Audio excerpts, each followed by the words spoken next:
सो motorcycle चलाते चलाते घूमते घूमते हम लाहौल पहुंच गए। लाहौल कैसे समझाऊं? हिमाचल के ऊपर स्पीति के बगल में। आई एम श्योर आप वहाँ गए होंगे। मेरे बहुत अजीज़ दोस्त Aniket who is an IFS Indian forest services में है, उनके साथ मुलाकात करने का वक्त मिला। He was very gracious to take out time from his busy schedule and talk to us.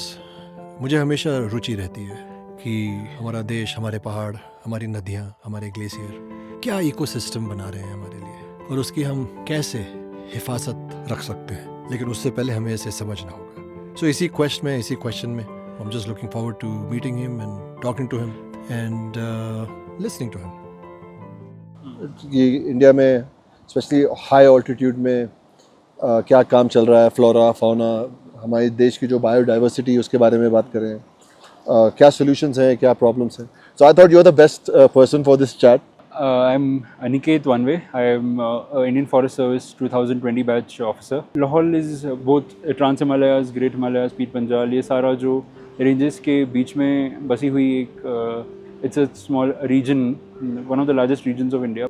What is your role primarily, or your teams as of now, as of this posting, in terms of the forest and the land here? Forest में tree है तो forest है ऐसा नहीं है। तो एक forest cover है हमारा जहाँ पे ट्रीज़ है जी। एक हमारे एल्पाइन पैस्चर्स लैंड्स है और बाकी के भी जो ग्रास लैंड्स है, कहीं हमारा बैरन लैंड्स भी है।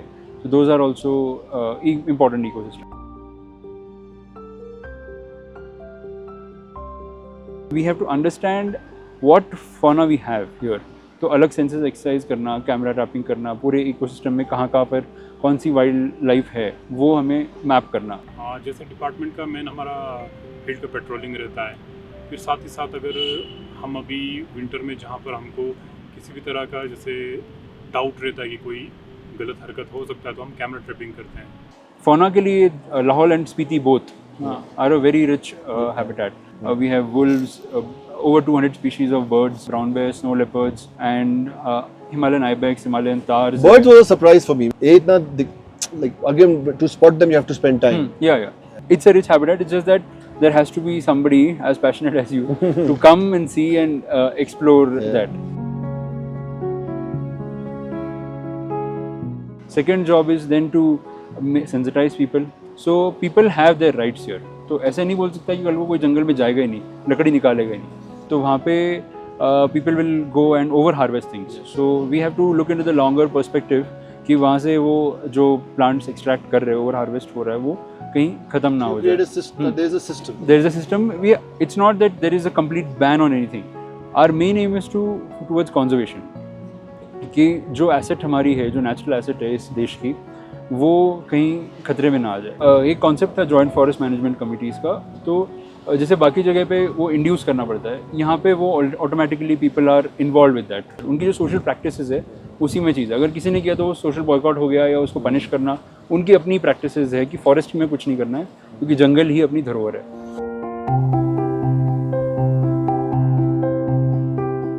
देयर आर महिला मंडल्स इन एवरी विलेज। तो महिला मंडल्स ने इतना अच्छा सिस्टम बना दिया यहाँ पे कि they have fixed a schedule. They will first not allow anybody to go into the forest and cut anything without their permission. हाँ, मतलब and obviously with linkage of the departments. तो पहले क्या करते थे, हमारे पूजा पाठ में जो चुनीभर का पेड़ है सीधे काट दिया। ये फॉरेस्ट वालों ने क्या किया कि आप इसको मत काटो, ये आपका मतलब एक ऑक्सीजन लेवल बढ़ाएगा, आपके इलाके को ग्रीन रखेगा। तब इन्होंने जो जानकारी दी हमें कि आप इसको काटना मना है, तो तब से लेकर के महिला मंडलों ने बीड़ा उठाई। इन्होंने जो हमें मतलब बोले तो कोऑर्डिनेटर किया कि भाई आप नहीं काट सकते हो। तो तब से लेकर के हमें भी अब पाप लगता है ये चीज़ करना। Second is once during the year जो राइट्स भी है उनके, ऐसा नहीं कि आपका राइट है तो आप कभी भी जाके कुछ करो। उन्होंने एक टाइम विंडो खोल देते हैं for a week, for 10 days, and उनको बोझा कहते हैं उसे, सेट ऑफ लकड़ी का जो है। तो इतना 2 बोझा 4 बोझा ऐसा लकड़ी वो लोग they can extract from forest जो भी गिरी पड़ी है। पहले तो यहाँ पे गांव वाले सारे सर्दियों में मतलब एक सीज़न ऐसा होता था कि पूरे जंगल से लकड़ियाँ काट के लानी है घर में, काफ़ी मतलब बहुत ज़्यादा उसमें क्वांटिटी में लाते थे। तो उसके बाद जब से ग्लेशियर आई तो उन्होंने सोचा कि भाई हमारे पेड़ वुड़ कट रहे हैं, उसके बाद उनको रियलाइज़ हुआ कि हम अपना कितना नुकसान कर रहे हैं। सर इतने प्रमोशन दे रहे हैं हमारे हम लोगों को, यहाँ के जो जितने भी हम यहाँ के लेडीज है, अगर ये लोग हमें नहीं पूछते तो हम कुछ भी नहीं थे। वही खेत, वही गांव, वही गाय। और इसीलिए मतलब it's a blessing for us, क्योंकि मेरे स्टाफ का काम बड़ा कम हो जाता है। People of every region, if they become the custodians Yes. of that place, Hmm. of that region, Very well and said. custodians will protect everything. Perfectly. Custodians have to protect family, their agriculture, which also depends on, you know, so eventually we have to, I keep thinking that we have to become the custodians of our land. Right. यहाँ पे मतलब documented over 250 we have medicinal and aromatic plants. जो संजीवनी खेत है actually this area is of that. तो we have 4 forest ranges, जैसे केलोंग हो गई, वी आर इन उदयपुर, आगे तिंदी है, तो अलग अलग 4 रेंजेस है हमारी। उनमें क्या करते हैं, every year 1 range will open up. तो if you are a local here, you have your rights in the forest, you will collect and then लोग बल्क में पूलन करके people sell it. अब जंगलों में बहुत जड़ी बूटियाँ होती है, अब जहाँ उसके लिए भी वैन लगाया हुआ। हाँ जी, पहले पता नहीं था, पहले तो ले जाते थे लोग, गाड़ी में आके ले भी जाते थे, पता भी नहीं चलता था गांव वालों को, जड़ी बूटी भी सारा ले गए। अब पता चल गया जी, अब लेने नहीं देते। And these plants have a good market value. मतलब 1 kg will varies from 3,000, 4,000 rupees to 15,000, 20,000 depending on the species that we have.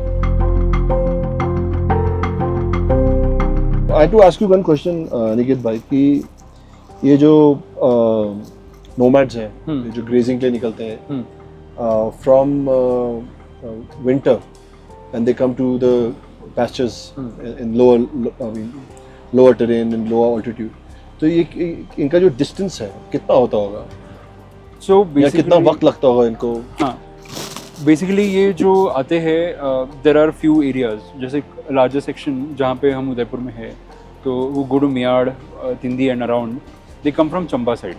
तो चंबा से उनको जो पासेज है यहाँ बीच में, देर इज़ कालीछो पास, देर दराटी पास, कुक्ति पास, जो एक I want to go and we have to trek there. I really want to go so there. these passes they have to cross. So पास तक पहुँचने में 5-7 दिन, वहाँ से यहाँ तक पहुँचने में around another 5-10 days. So around 10-12 days तो यहाँ लगता है, यहाँ से the grazing lands में जाने के लिए उनके another week or 10 days. So it's a overall journey of say 20 to 25 days to reach their lands. यहाँ पे you'll find a grass, Neeru grass. तो नीरू grass. हाँ, मतलब चंद्रताल वाले एरिया में in the larger patches here. People will travel from hundreds of kilometers. नीचे पालमपुर, कांगड़ा से आएंगे लोग. They'll travel here. They'll stay here for 3-4 months from June to up to September. Just because जो grass पे वो the stock is feeding, the livestock जो है, it'll give it energy for a longer span. They have their winter grazing rights in the pasture lands below, but this nutrition is significant enough for them to survive the larger patch. For them, it's become a culture. So forest में हम there are patches which are delineated purely for their grazing rights, and they come and graze there. It's a long journey. No, actually very fascinated by their, like the whole, I mean, I know, we know that birds migrate, animals migrate, so they also have some migration kind of a process, right? Yeah. Like चल रहा है, it's like a loop. It's a complete loop, and in all the harshness of the weathers, कभी you're seeing this river flow, इस river के कहीं इनको cross करना होता है, तो वो वाले एरियाज डिफिकल्ट हो गए, कभी बारिश हो गई, कहीं क्लाउड बर्स्ट हो गई, कहीं कुछ हो गया, मतलब food like for a month का है, ऐसा नहीं है कि वो गाड़ी वाड़ी लेके चल रहे हैं। तो they also have devised ways की जो जंगल में फ्लोरा है, तो थोड़ा थोड़ा कैसे उनको यूटिलाइज करना है। Do you think they hunt? No. No, they They don't. won't.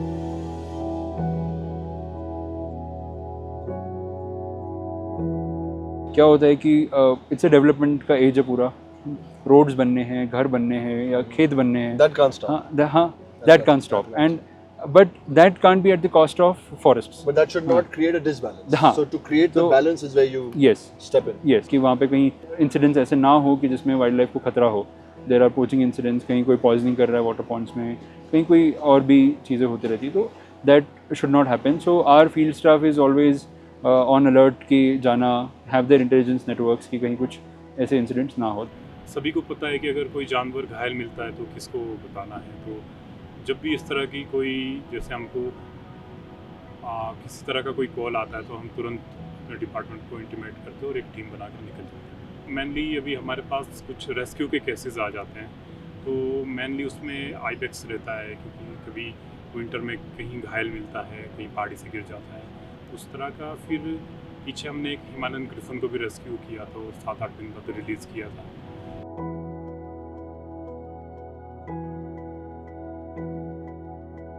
Eco tourism has come as a important component. तो इको टूरिज्म का ये मतलब नहीं कि हम सिर्फ पार्क्स बनाएं, हम कुछ और चीज़ें ऐसे डेवलप मतलब स्ट्रक्चर्स खड़े करें। मतलब we have to leave the nature in its pristine self. जैसे ट्रैकिंग रूट्स है आपके, वैसे ही है, leave it like that, but just कि हम कैसे उनको प्रमोट करें कि sustainably people go on these routes. यहाँ के कुछ लोकल लड़के हैं जो कि वाइल्ड लाइफ टूरिज्म के फील्ड में अभी काम कर रहे हैं, तो वो ना केवल यहाँ के जो वाइल्ड लाइफ स्पीसीज है उनको डॉक्यूमेंट कर रहे हैं, बल्कि छोटे से टूर्स भी ऑर्गेनाइज करते हैं, जैसे वाइल्ड लाइफ साइटिंग के लिए, जिसमें कि मेनली हमारा स्नो लेपर्ड साइटिंग और हिमालयन ब्राउन बेयर साइटिंग का है। मैं भी खुद बाहर से आया हूँ, of for course, me also it's a learning experience. वैसे ही I wish that anybody who comes in here just doesn't see things for what they are, understands them in detail.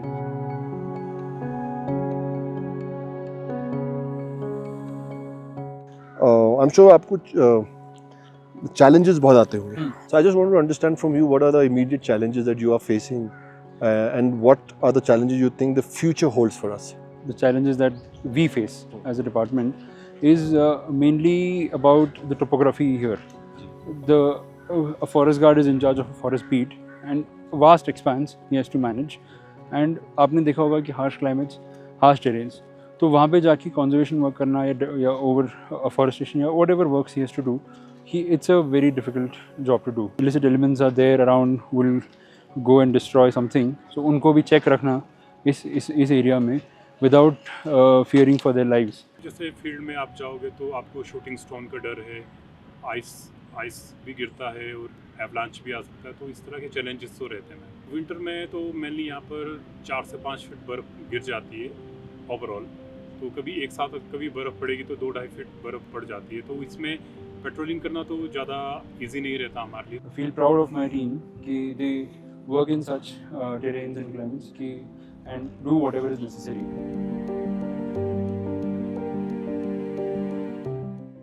Lahaul में water is a very important component. पानी यहाँ पे दिखता बहुत ज़्यादा है, हम नदी के साथ ही बैठे थे, but how much you can extract for drinking and all is very limited.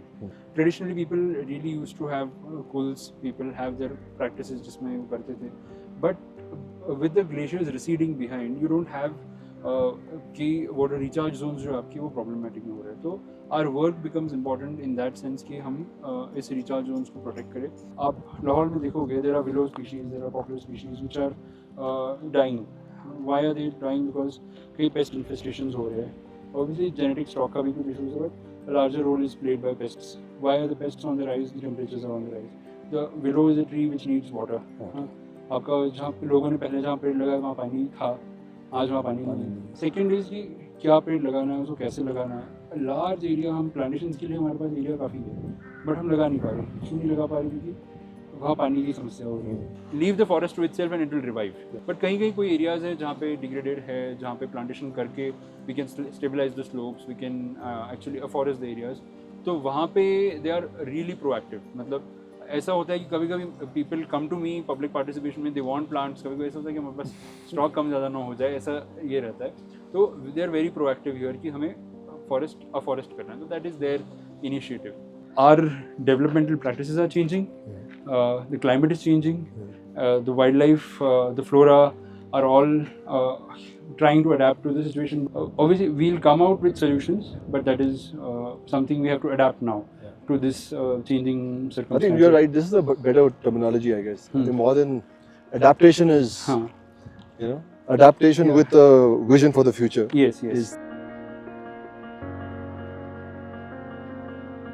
जैसे आपने कहा कि अर्थ इज़ योर फैमिली, सो वैसे ही हम मतलब अर्थ को ऐसा एलिमेंट समझे कि हर चीज़ जहाँ पे उसको नुकसान पहुँचा रही है, मेरी तरफ से क्या नुकसान पहुँच रहा है। I think just that awareness, just that thought, अगर वो हल्का सा thought भी आ गया, मुझे ज़्यादा नहीं मालूम दुनिया के बारे में, ना कुदरत के बारे में, बट जिस दिन ये थॉट आया, ये ख्याल आया, आई थिंक अपने आप you know through people, through travelling, through धीरे धीरे कुछ ना कुछ छोटी छोटी चीज़ें समझ में आ रही है। ऐसा कुछ भयंकर PhD या DPhil करने की ज़रूरत नहीं है, यू नो, कि आप जाइए 3 साल की डिग्री कीजिए और फिर आप समझिए। I just think small habits you know will make the change. मैं तो पिक्चर का हीरो हूँ, हमें लाइनें मिलती हैं, उसमें हम थोड़ी इमोशन डाल देते हैं और बोल देते हैं। आप रियल लाइफ हीरो हैं। थैंक यू भाई। आई थिंक आपकी और मेरी बातें तो चलती रहेगी, and it's really a privilege knowing a person like you and calling you a friend. Thank you so much. It's a privilege for me, and I'm really glad that you've taken these efforts to understand our work and understand the nature in more depth of Lahaul. So thank you भाई। pleasure meeting. Thank you. सो मज़ा आया अनिकेत से बात करके और इतना कुछ जानकर, but there is more, I am sure there is more, and इसी तरह लोगों से मिलते रहेंगे, कुदरत के जो करिश्मे हैं उनको समझते रहेंगे, उनके करीब जाते रहेंगे। और मैं हमेशा यही सोचता हूँ कि nature and people, the more we understand nature the better we will be as people. ऐसा लगता है कि सदियों से एक कोई रिश्ता बना हुआ है नेचर के साथ हम सबका। सो लिसनिंग विद अमित साध का आज यहीं तक सिलसिला था, और जाने से पहले एक ख्याल आ रहा है आपके साथ शेयर करना चाहता हूँ कि लिसनिंग जो है एक बहुत पावरफुल चीज़ है। जब हम सुनने लगते हैं खुद की, अपने अंदर की आवाज़ की, आसमान की, लोगों की, कुदरत की, जीवन में काफ़ी अच्छे बदलाव आते हैं। मेरे साथ भी बहुत आए। The day I started listening, my life changed. I hope yours to.